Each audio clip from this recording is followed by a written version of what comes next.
भगवान शिव ने बताया कि किस श्राप के कारण कलयुग की स्त्रियां प्राय पुरुषों में आसक्त रहती हैं।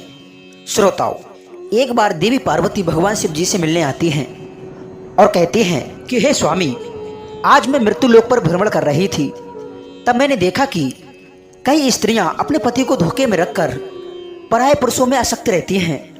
हे प्रभु, मैं ये जानना चाहती हूँ कि वह कौन सा श्राप कलयुग ने दिया था स्त्रियों को, जिस कारण से स्त्रियां उन्मत्त होकर जी रही हैं।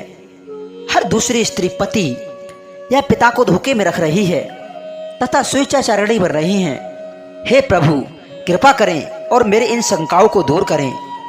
श्रोताओं, तब भगवान शिव कहते हैं, हे देवी पार्वती, आज आपने जो कलयुग की स्त्रियों के बारे में जो प्रश्न किए हैं वह एक अटल सत्य है। यह कलयुग के कली पुरुष का श्राप है, जिसकी कथा मैं आज आपको सुनाता हूँ। हे देवी, जो भी मनुष्य इस कथा को पूरा ध्यान से सुनता है वह अपने जीवन साथी को कभी धोखा नहीं देता है तथा उन्हें मन चाहे जीवन साथी की संगत प्राप्त होती है और समय के साथ साथ उनके प्रेम में वृद्धि होती है। हे देवी पार्वती, मेरा आपसे निवेदन है, आप इस कथा का श्रवण और प्रसार अवश्य करें ताकि हर एक पति पत्नी के बीच में प्रेम और स्नेह की कभी कमी ना हो और वो हमेशा ही एक दूसरे के प्रति निष्काम भाव रखें। दर्शक बंधुओं, भगवान शिव कहते हैं, हे देवी पार्वती, यह एक सत्य घटना पर आधारित कथा है जो कि आज से 5000 साल पहले पुरानी है। जब कलयुग शुरू हो रहा था, निषेध देश के वीरसेन के पुत्र नल नाम के एक राजा थे। वे रूप और गुणों से परिपूर्ण होने के साथ साथ सभी तरह के अस्त्रों और शस्त्रों में उनके लिए पूर्ण ज्ञान था, लेकिन उनके लिए एक चौसठ खेलने की बुरी आदत थी। उसी काल में विदर्भ देश पर एक भीष्मक नाम के राजा राज करते थे। उन्होंने दमन ऋषि को प्रसन्न कर और वरदान के रूप में 4 संतान प्राप्त की, जिसमें से 3 पुत्र और एक कन्या थी। पुत्रों के नाम थे दम, दाम और दमन और पुत्री का नाम था दमयंती। वह देवी लक्ष्मी के समान रूपवती थी। ऐसा भी माना जाता है कि उस समय तीनों लोकों में दमयंती के समान कोई भी कन्या सुंदर नहीं थी। श्रोताओं, ये भगवान शिव कहते हैं, हे देवी पार्वती, एक दिन की बात है कि राजा नल अपने राज्य के उद्यान में टहल रहे थे। उसी समय उनकी नजर कुछ हंसों पर पड़ी। उनमें से एक सुंदर हंस ने नल को पकड़ लिया। तब हंस ने राजा नल से कहा, हे राजन, यदि आप मेरे लिए छोड़ दो तो मैं विश्व सुंदरी राजकुमारी दमयंती के पास जाकर आपके गुनाह का ऐसा वर्णन करूंगा कि वो आपसे ही विवाह करेगी। राजा नल ने भी दमयंती की सुंदरता की चर्चा पहले ही अपने दरबारियों के मुख से सुन चुके थे और मन ही मन दमयंती को पाने की चाहत भी रखते थे। वो उससे विवाह करना चाहते थे। श्रोताओं, भगवान शिव कहते हैं, हे देवी पार्वती, हंस की बातें सुनकर राजा नल ने उसके लिए छोड़ दिया। उसके बाद में वो सभी हंस उड़कर राजकुमारी दमयंती के यहाँ पर चले आए। वहीं दूसरी तरफ दमयंती भी हंसों को अपने महल के उद्यान में देखकर बहुत प्रसन्न हुई। वो भी हंसों को पकड़ने के लिए दौड़ने लगी। उसने जिस हंस को पकड़ा तभी वो हंस बोल उठा, हे रानी, निषेध देश का एक नल नाम का राजा है। वो राजा बहुत ही सुंदर है। मनुष्यों में उसके समान सुंदर कोई और नहीं है। वह मानो साक्षात कामदेव का ही स्वरूप हो। यदि तुम उनसे विवाह कर लो तो तुम्हारा जन्म और रूप दोनों ही सफल हो जाएगा। जैसे तुम स्त्रियों में सबसे ज्यादा रूपवती हो, वैसे ही राजा नल पुरुषों में सबसे ज्यादा सुंदर है। तुम दोनों की जोड़ी उत्तम रहेगी। हंसों की ये बातें सुनकर दमयंती के मन में भी राजा नल से मिलने की लालसा जाग उठी। उसके बाद दमयंती ने कहा कि हे प्रिय हंस, तुम राजा नल तक मेरा प्रेम संदेशा पहुंचा दो। श्रोताओं, भगवान शिव कहते हैं, हे देवी पार्वती, फिर उस हंस ने राजा नल को भी दमयंती का संदेश दिया।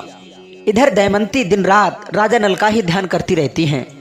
वो उनसे मिलने को व्याकुल हो रही थी, लेकिन उसके लिए समझ में नहीं आ रहा था कि वो कैसे उनसे मिलकर अपने दिल की बात करे। राजा नल के वियोग में दमयंती का शरीर और भी ज्यादा दुबला पतला होता गया।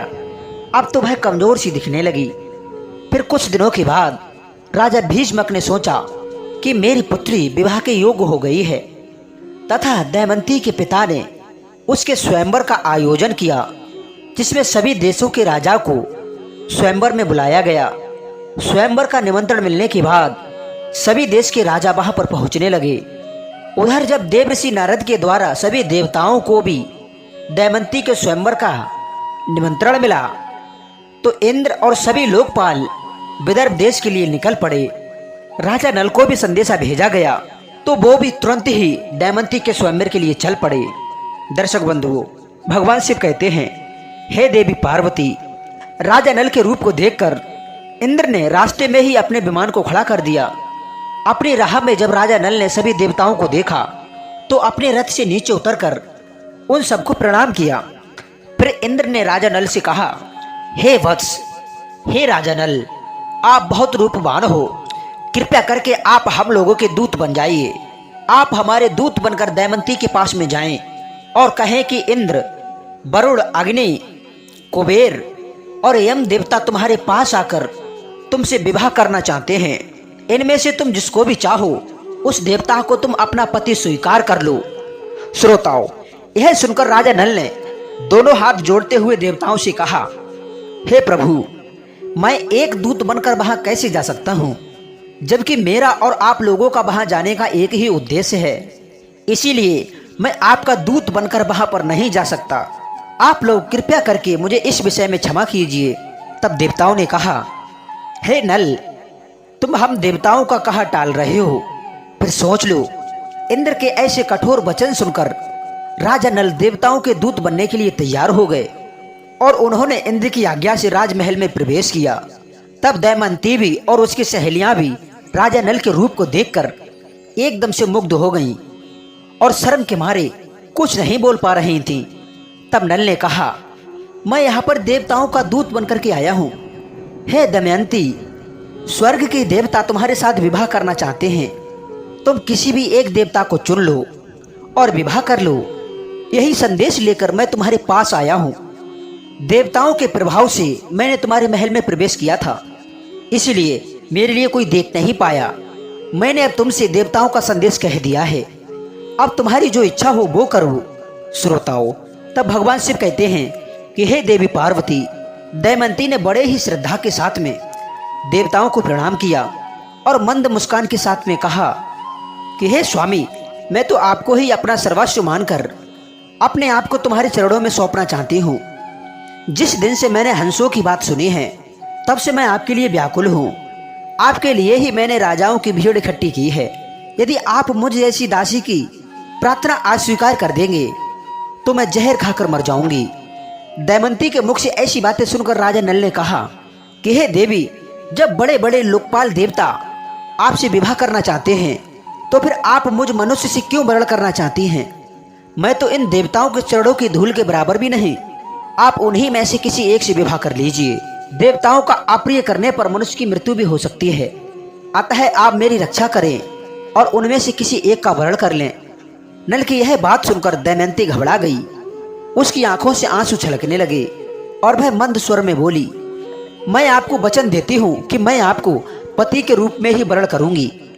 तब राजा नल ने कहा, परंतु इस समय मैं यहाँ पर देवताओं का दूत बनकर के आया हूँ। यदि इस समय मैं अपने स्वार्थ की बात करने लगूं तो ये बात सही नहीं होगी। मैं तुमसे विवाह कर सकता हूँ, लेकिन जब वह धर्म के विरुद्ध ना हो। तभी राजकुमारी बोली कि इसके लिए मेरे पास में एक उपाय है। उसके अनुसार काम करने पर आपको दोष भी नहीं लगेगा और हमारा विवाह भी संपन्न होगा। उपाय ये है कि आप सभी लोगों के साथ में स्वयंवर मंडप में आए और मैं आपको ही वरमाला डाल दूंगी। दर्शक बंधुओं, भगवान शिव कहते हैं, हे देवी पार्वती।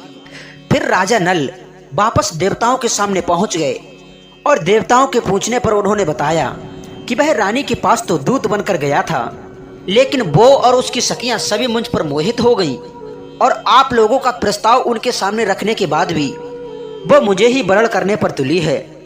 कुछ देर के बाद में स्वयंवर की घड़ी आ ही गई। राजा भीष्मक ने सभी को स्वयंवर सभा में बुलाया। सभी राजा अपने अपने स्थान पर आकर बैठ गए। तभी दमयंती को भी बुलाया गया। सभी राजाओं का परिचय दिया जाने लगा। वह उन्हें देखकर आगे बढ़ने लगी। तभी इसी कतार में दमयंती को एक ही स्थान पर नल के समान हूबहू दिखने वाले तथा वैसे ही वेशभूषा 5 राजकुमार खड़े दिखाई दिए।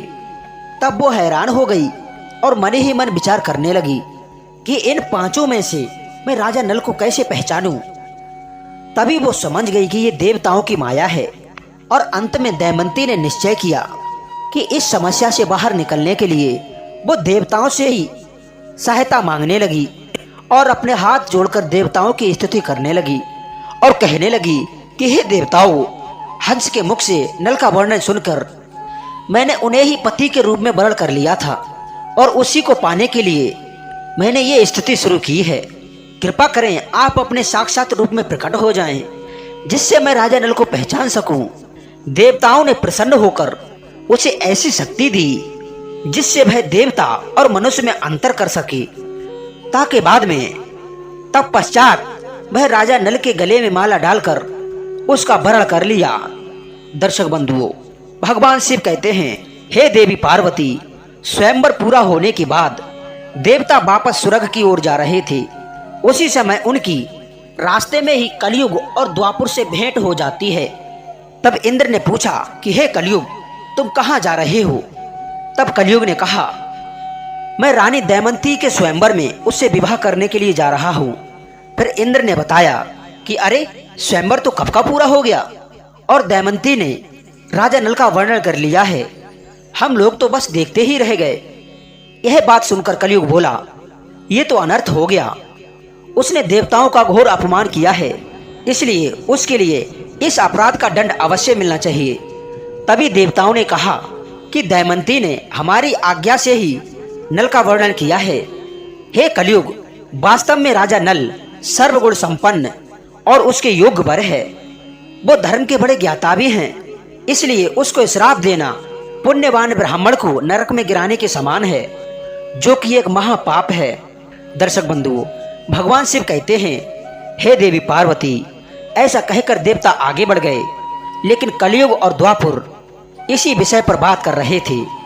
कलयुग ने द्वापुर से कहा, मैं अपना क्रोध शांत नहीं कर सकता, इसीलिए मैं राजा नल के शरीर में निवास करूंगा और उसे मैं राजविहीन कर दूंगा। उस स्थिति में वह रानी दमयंती के साथ में नहीं रह सकेगा।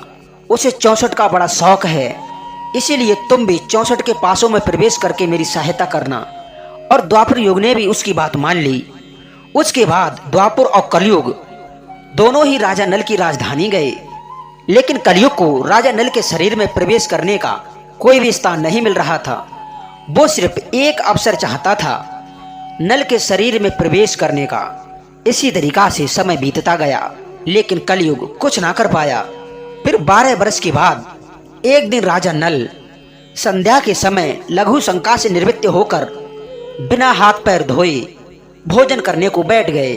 यह अपवित्र अवस्था देखकर कलयुग उनके शरीर में प्रवेश कर गया।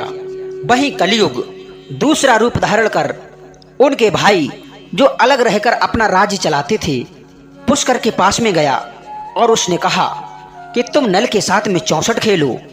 मैं वचन देता हूँ, मैं निश्चित रूप से उसका राज्य जिताने में तुम्हारी हेल्प करूंगा। पुष्कर ने कलयुग की बात मान ली और नल के पास शीघ्र ही चला आया।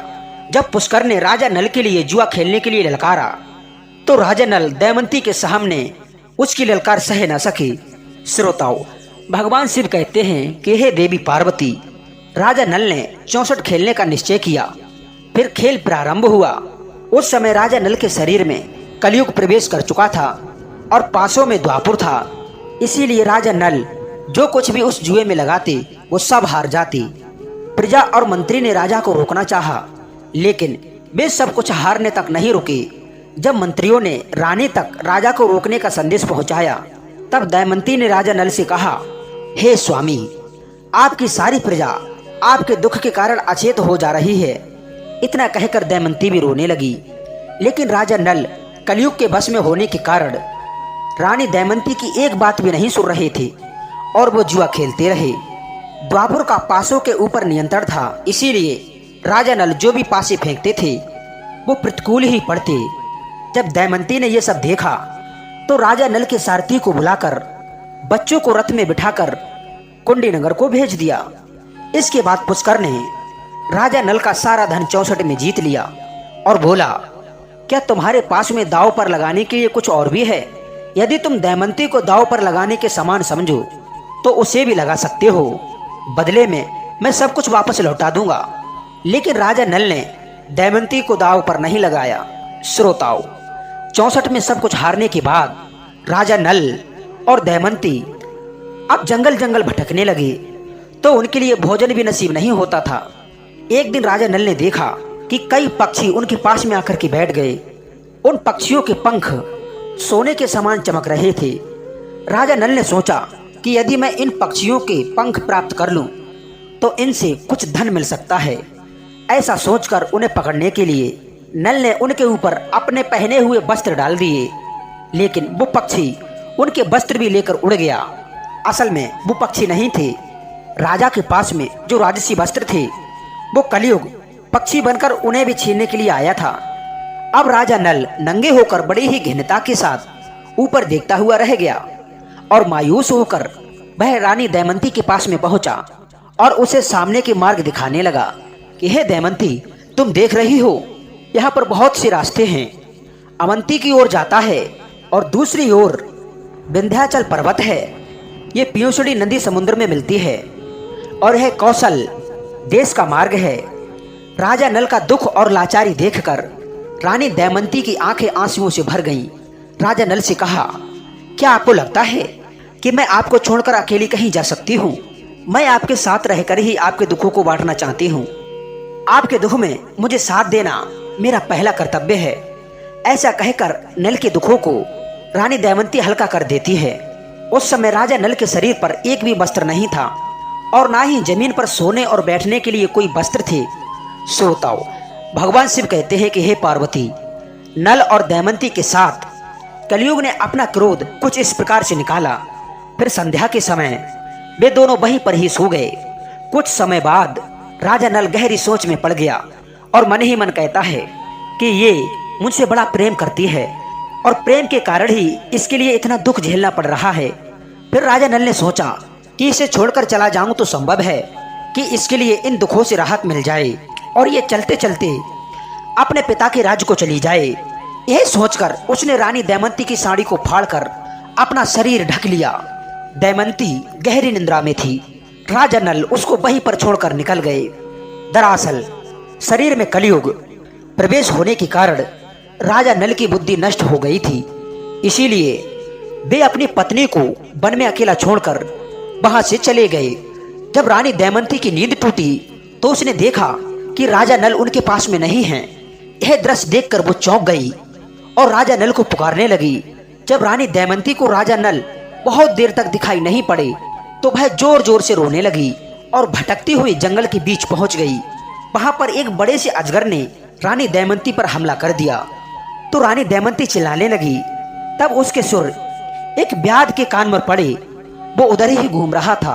वह दौड़कर वहां पर आया और यह देखकर कि दमयंती को एक अजगर निगल रहा है, तभी उस शिकारी ने अपने तेज तीरों के प्रहार से उस अजगर का मुख चीर डाला। फिर उसने रानी दमयंती को अजगर से छुटाकर उसको भोजन करवाया। फिर उसने पूछा कि हे सुंदरी, तुम कौन हो और किस कष्ट के कारण इस वन में भटक रही हो? वो ऐसा पूछता है। श्रोताओं, दमयंती की सुंदरता चाल देखकर वो व्याध उस पर अत्यंत मोहित हो चुका था। वह दमयंती से मीठी मीठी बातें करके उसे अपने बस में करने की कोशिश करने लगा। दमयंती ने उसके मन के भाव समझ लिए। उसने उसकी वासना को बहुत रोकना चाहा, लेकिन जब वह किसी भी प्रकार से नहीं माना तो उसने उसे श्राप दे दिया कि मैंने राजा नल के अलावा किसी और का चिंतन नहीं किया है और ये सत्य हो तो ये व्याध अभी भस्म होकर मर जाए। ये मेरा श्राप है। दमयंती के इतना कहते ही उस राक्षस के अर्थात उस शिकारी के प्राण पखेरु उड़ गए। उसके मर जाने के बाद दमयंती इस निर्जन और भयंकर वन में भ्रम हो चुकी थी। फिर रास्ते में मिलते हुए लोगों से पूछती हुई वह उत्तर दिशा की ओर बढ़ने लगी। भटकते हुए 3 दिन और 3 रात बीत गए। फिर वो अगले दिन शाम के समय राजा अश्वबाहु के राज्य में जा पहुंची। दर्शक बंधुओं, भगवान शिव कहते हैं कि हे देवी, वहां पर उसे सब लोग पागल समझ रहे थे, बच्चे उसको परेशान कर रहे थे। तभी उस राज्य की राजमाता की नजर दमयंती के ऊपर पड़ी। राजमाता ने अपनी दासी से कहकर उसे अपने पास में बुलवा लिया और उससे पूछा, हे सुंदरी, तुम कौन हो और ऐसे तुम्हें घूमते हुए डर नहीं लगता? तब रानी दमयंती ने कहा, मैं एक पतिव्रता स्त्री हूँ, मैं कुलीन हूँ और राजा की धर्म पत्नी हूँ। तब रानी ने कहा, ठीक है, तुम महल में ही रहो। तब दमयंती ने कहा कि मैं यहाँ पर रह तो जाऊंगी, परंतु मेरी 3 शर्तें हैं। मैं झूठा नहीं खाऊंगी, कभी भी पैर नहीं धोऊंगी और परपुरुष से बात नहीं करूंगी। तब राजमाता कहती हैं, हाँ ठीक है, तुम्हारी शर्तें मंजूर हैं। मित्रों, भगवान शिव कहते हैं कि हे देवी पार्वती। वहीं दूसरी तरफ राजा नल भी जंगल में भटक रहा था, तो उसी समय जंगल में आग लगी थी। तभी राजा नल को किसी के चिल्लाने की आवाज आ रही थी। वह उसी तरफ दौड़ पड़ा। वहां पहुंचकर उसने देखा कि एक नागराज कुंडली मारकर बैठे हुए हैं। उसने राजा नल से कहा कि हे राजन, मैं कर्कक कोटक नाम का सर्प हूँ। मैंने नारद मुनि को धोखा दिया था, इसलिए उन्होंने श्राप दिया था कि जब तक राजा नल तुम्हारे लिए ना उठा लें तब तक यहीं पर पड़े रहना। उनके उठाने से ही तुम्हें इस श्राप से मुक्ति मिल जाएगी। उनके श्राप के कारण मैं कई सालों से यहाँ से एक भी कदम आगे नहीं बढ़ा। हे राजन, तुम मेरी रक्षा करो, फिर मैं तुम्हारे लिए तुम्हारे हित की बात बताऊंगा और तुम्हारा मित्र बन जाऊंगा। मेरे वजन से मत डरो, मैं अभी हल्का हो जाता हूँ। और देखते ही देखते वो नागराज अंगूठे के बराबर हो गए। उसके बाद राजा नल उसे उठाकर जंगल से बाहर ले आई। फिर कर्ककोटक ने कहा, हे राजन, अब तुम अभी मेरे लिए जमीन पर मत रखना, कुछ कदम गिनकर चलो। तब राजा 1 2 3 करते हुए जब राजा नल ने पृथ्वी पर 10वां कदम रखा, तभी कर्ककोटक ने उसे डस लिया। उसका नियम था जब भी कोई 10 बोले, उसका नियम था कि जब भी कोई 10 बोले वह उस लिए डस लिया करता था दर्शकों। तब वह राजा अचंभित रह गए और फिर कर्ककोटक ने कहा, हे राजन, तुम्हें कोई पहचान ना सके, इसीलिए मैंने डस के तुम्हारा रूप बदल दिया है। कलयुग ने तुम्हारे लिए बहुत दुख दिया था, अब मेरे विष के कारण वह तुम्हारे शरीर में बहुत दुखी रहेगा। तुमने मेरी रक्षा की है, मेरे विष के कारण तुम्हारे लिए हिंसक पशु पक्षी या फिर शत्रु का भी कोई भय नहीं रहेगा। अब तुम्हारे ऊपर किसी भी विष का प्रभाव नहीं होगा और युद्ध में हमेशा तुम्हारी जीत होगी। कर्ककोटक ने राजा नल को दिव्य वस्त्र भी दिए और फिर वहां से अंतर्ध्यान हो गया। दर्शक बंधुओं, भगवान शिव कहते हैं, हे देवी पार्वती। उसके बाद राजा नल वहां से चलते हुए राजा रथुपड़ की राजधानी अयोध्या में पहुंचे। फिर उन्होंने दरबार में पहुंचकर राजा से कहा कि मेरा नाम बाहुक है, मैं घोड़ों को हाँकने व उनके लिए तरह तरह की चालें सिखाने का काम करता हूँ। घोड़ विद्या में मेरे जैसा निपुण इस समय पृथ्वी पर मेरे जैसा कोई नहीं है। बाहुक की बातें सुनकर राजा उसके लिए अपने पास रख लेते हैं। अब उन दोनों की अच्छी मित्रता बन जाती है। राजा नल रतुपड़ को घोड़ विद्या सिखाते हैं और रतुपड़ राजा नल को 64 का खेल सिखाते हैं। अब इसी तरीका से कुछ दिन व्यतीत हो जाते हैं। श्रोताओं, उधर राजा विदर्भ को जब यह पता चला कि उनके दामाद नल और पुत्री दमयंती राजपाट विहीन होकर वन में चले गए हैं, तब उन्होंने सुदेव नाम के एक ब्राह्मण को नल और दमयंती का पता लगाने के लिए 6 दिन राज के देश में पहुंचा दिया। तब उस ब्राह्मण ने एक दिन राज्य में दमयंती को देख ही लिया। उस समय राजा के महल में कुछ धर्म कर्म का कार्य हो रहा था। दमयंती सुनंदा के साथ में बैठकर वो कार्यक्रम देख रही थी। उस समय सुदैव दमयंती के पास में गया और उससे बोला, मैं तुम्हारे भाई का मित्र हूँ, मैं तुम्हारे भाई की आज्ञा से तुम्हें यहाँ पर ढूंढने आया हूँ। तब दमयंती ने भी उसे पहचान लिया। वह सबका कुशल मंगल पूछने लगी और पूछते पूछते रो पड़ी। तब सुमिंदा दमयंती को रोता हुआ देख घबरा गई और उसने अपनी माता के पास में जाकर सारी बात बताई। राजमाता तुरंत ही अपने महल से बाहर निकल करके आई और ब्राह्मण के पास जाकर पूछने लगी कि हे सुदेव, ये किसकी पत्नी है और किसकी पुत्री है और अपने घर वालों से ये बिछड़ कैसे गई। तब सुदेव ने उनका पूरा परिचय राजमाता को दिया। उसके बाद में सुमिंदा ने दमयंती को अपने हाथों से स्नान कराया, जिससे उसके बाहों के बीच का लाल चिन्ह चंद्रमा के समान प्रकट हो गया। उसकी ललाट का वह तिल देखकर सुनंदा व राजमाता दोनों ही रो पड़े, क्योंकि राजमाता दमयंती की मौसी थी और उसने यह बात उनसे छुपाई हुई थी। फिर भगवान शिव कहते हैं, हे देवी पार्वती। फिर दमयंती अपने पिता के घर को चली जाती है और रोते हुए गिड़गिड़ाते हुए उनसे प्रार्थना करती है कि भाई उनके पति नल को ढूंढ लें। अपनी पुत्री की बात सुनकर राजा भीष्मक सुदेव को बुलाते हैं और राजा नल की खोजने की योजना बनाते हैं। उस समय दमयंती सुदेव से कहती है, हे सुदेव, कि हो सकता है मेरे पति शर्म के मारे तुमसे ना मिले और गुप्त रहकर अपना जीवन यापन कर रहे हो। तुम उनसे कहना कि बारे मेरे प्यारे छलिए, तुम साड़ी में से आधा वस्त्र फान कर चले गए। आपकी दासी उसी अवस्था में आपका इंतजार कर रही है। श्रोताओ, अब वो ब्राह्मण नल को ढूंढने के लिए निकल पड़े। बहुत दिनों के बाद में वो ब्राह्मण वापस आया। उसने रानी दमयंती से कहा, मैंने राजा ऋतुपर्ण के पास में जाकर भरी सभा में आपकी बात दोहराई तो किसी से कोई जवाब नहीं मिला। लेकिन जब मैं वहां से वापस आने लगा तब बाहुक नाम के एक सारथी ने मुझे एकांत में बुलाया। बाहुत शरीर से अत्यंत कुरूप और उसके हाथ छोटे छोटे थे।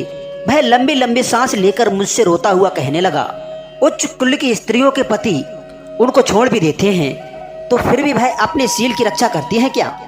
मति भ्रष्ट करने वाला पुरुष उस समय विपत्ति के कारण दुखी और अचेत था, इसीलिए उस पर क्रोध करना उचित नहीं। जब वह अपने प्राण रक्षा के लिए जीविका चला रहा था तब पक्षी भी उसके वस्त्र लेकर उड़ गए। श्रोताओं, भगवान शिव कहते हैं, हे देवी पार्वती, जब ब्राह्मण ने ये बातें दमयंती से कही तो उसकी आंखों में आंसू भर गए। रोते हुए उसने अपनी माता को सारी बात बताई। तब दमयंती की माता ने कहा कि ये बात भाई अपने पिता से ना कहे, मैं सुदेव ब्राह्मण के लिए इस काम के लिए भेजती हूँ। तब दमयंती ने सुदेव से कहा, हे सुदेव, आप जल्द से जल्द अयोध्या नगरी पहुँचे और वहां जाकर राजा ऋतुपर्ण से कहना कि दमयंती फिर से स्वयंवर करके पति का चयन करना चाहती है। वहां पर बड़े बड़े राजा और राजकुमार आ रहे हैं और स्वयंवर की तिथि कल ही है, इसीलिए यदि आप पहुंच सकें तो वहां पर चले जाइए। जीने अथवा मरने का किसी को पता नहीं है, इसीलिए राजकुमारी दमयंती कल शाम से पहले ही पति का वर्णन करेगी। ये बात सुनकर सुदेव अयोध्या गए और उन्होंने राजा ऋतुपर्ण को ये सब बात बता दी। सुदेव की बातें सुनकर राजा ने बाहुक को बुलाया और कहा कि हमारे लिए जल्द से जल्द विदर्भ देश में पहुंचना है।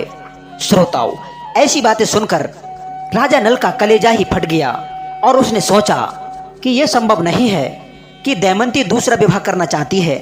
फिर नल और ऋतुपर्ण शीघ्रता से रथ में बैठकर विदर्भ देश में आते हैं। घोड़ों की चाल से दमयंती को पता चल जाता है कि हो ना हो इस रथ का सारथी स्वयं राजा नल ही है। जब उसने खिड़की से बाहर झांक कर देखा तो एक कुरूप व्यक्ति घोड़ों की सेवा कर रहा था। दमयंती को पता लग गया कि वही राजा नल है। वह दौड़ते हुए उनके पास में गई और उसे गले से लगा लिया। तभी बाहुक ने कर्क कोटक नाम के जो वस्त्र पहने हुए थे उनको उतार दिया और पत्नी के सच्चे प्रेम के कारण कलियुग का असर समाप्त हो गया, जिस कारण से वह राजा नल के शरीर से बाहर आता है।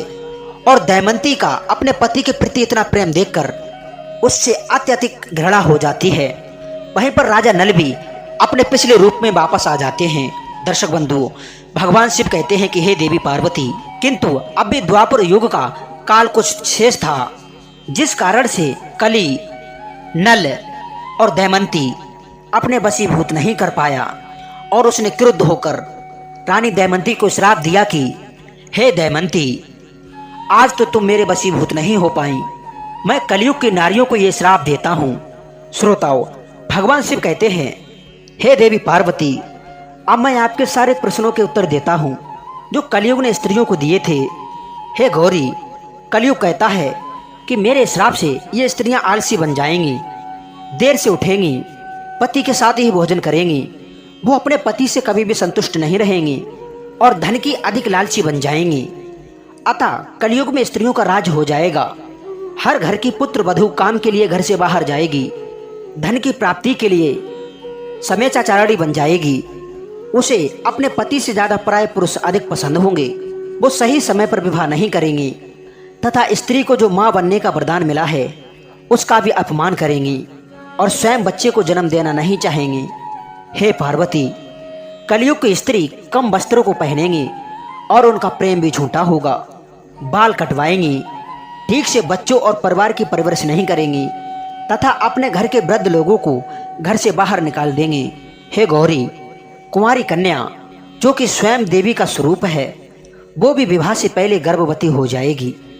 उनका पूजा पाठ में मन नहीं लगेगा, केवल दिखावे के लिए ईश्वर की पूजा करेंगी। किंतु जो लोग धर्म का पालन करते हुए ईश्वर का नाम स्मरण करते हैं, उन्हें मुक्ति मिल जाती है। जो स्त्री पति की सेवा और ईश्वर की सेवा सच्चे मन से करती है, वह देवी के समान पूजनीय रहेगी।